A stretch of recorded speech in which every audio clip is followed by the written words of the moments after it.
তো hello guys, welcome to my channel Titas blog. তো আজকে চলে এসেছি আরেকটা ভিডিও নিয়ে। তো এই ভিডিওতে আজকে আমি তোমাদের সাথে শেয়ার করব মোহনবাগানের ম্যাচের সেমিফাইনাল, যেটা ডুরান্ড দ্বারা অনুষ্ঠিত ছিল। তো আমাদের এখানে সমস্ত রকম রাস্তা বন্ধ থাকার কারণে আমরা ডিসাইড করেছিলাম যে বালি ব্রিজ দিয়ে যাবো, বালি হয়ে। তো এখান থেকে আমরা গেছিলাম বালি হয়ে দমদম থেকে ওখান থেকে সোজা গিয়ে ক্লক টাওয়ারের পাশ দিয়ে সোজা বেরিয়ে গেছিলাম কাদাপাড়া হয়ে।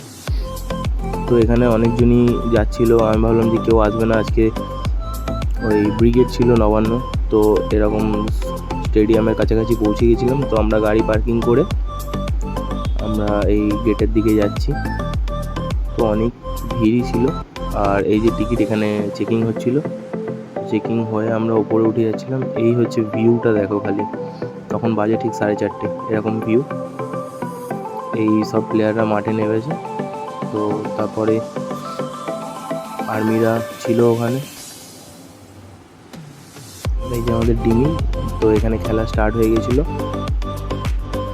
খেলা প্রথম হাফেই ওরা 2 গোল দিয়ে দিয়েছিলো। আমাদের লেজেন্ড সুনীল ছেত্রী একটা গোল দিয়েছে, আর একটা অন্ধ হয়ে গোল হয়ে গেছিলো। তারপরে চোটের কারণে একটা প্লেয়ার বসে গেছিলো। তো ভাবলাম যে চলো কিছু ফটো তুলে নেওয়া যাক, সেখানে ফটো তুলছিলাম। তো তারপরে হাফ টাইম হয়ে গেল, তো আমাদের প্লেয়াররা উঠে গেছিলো। তো আমাদের তখনও 2-0 ওরা লিডে ছিল। তো তারপরে আমরা প্ল্যানটি জিতে নিই। মনবীরকে বক্সের মধ্যে জামা ধরে টানা হয়েছিল, তো তাই জন্য প্ল্যানটি দেওয়া হয়েছিল। আর এখানে জিমি প্ল্যানটিটা নিচ্ছিল।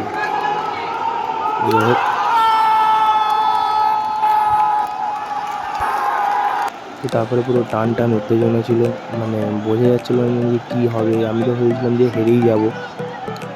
তো তারপরে ড্রিঙ্কস ব্রেক দিয়েছিল। তো ড্রিঙ্কস ব্রেকের পরেই তো পুরো ম্যাচের টার্নিং পয়েন্ট, থাপার পুরো দূরপাল্লার শট। এই যে এখান থেকে থাপা শটটা মেরেছিল। তো ব্যাস,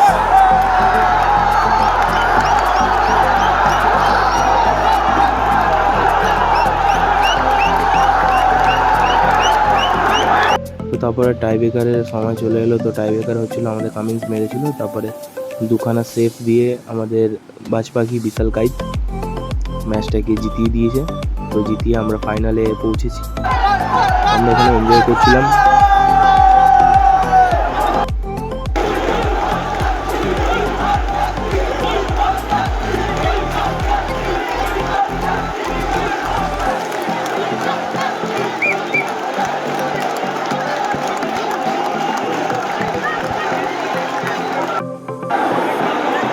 তারপরে এখানে আমাদের বিশালকে সবাই টানছিল ভ্যাকিং ক্ল্যাপ করানোর জন্য।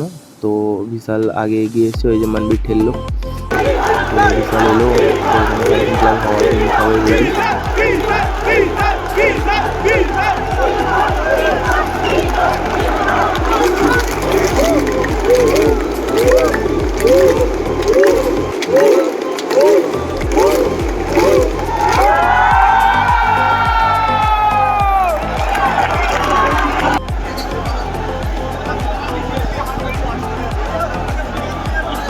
চলো, ম্যাচ শেষ হয়ে গেছে, এবার তো বাড়ি যেতে হবে। তো সেই উদ্দেশ্যে আমরা বেরিয়ে গেছি। এখানে অনেক রিপোর্টাররা ছিল।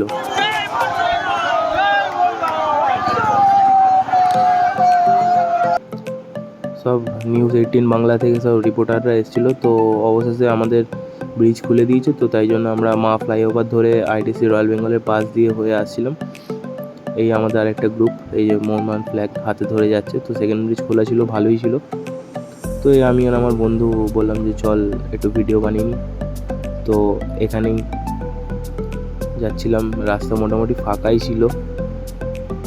আর এই অবস্থাতে চা খেয়ে ঘরে চলে গেলাম। টাটা।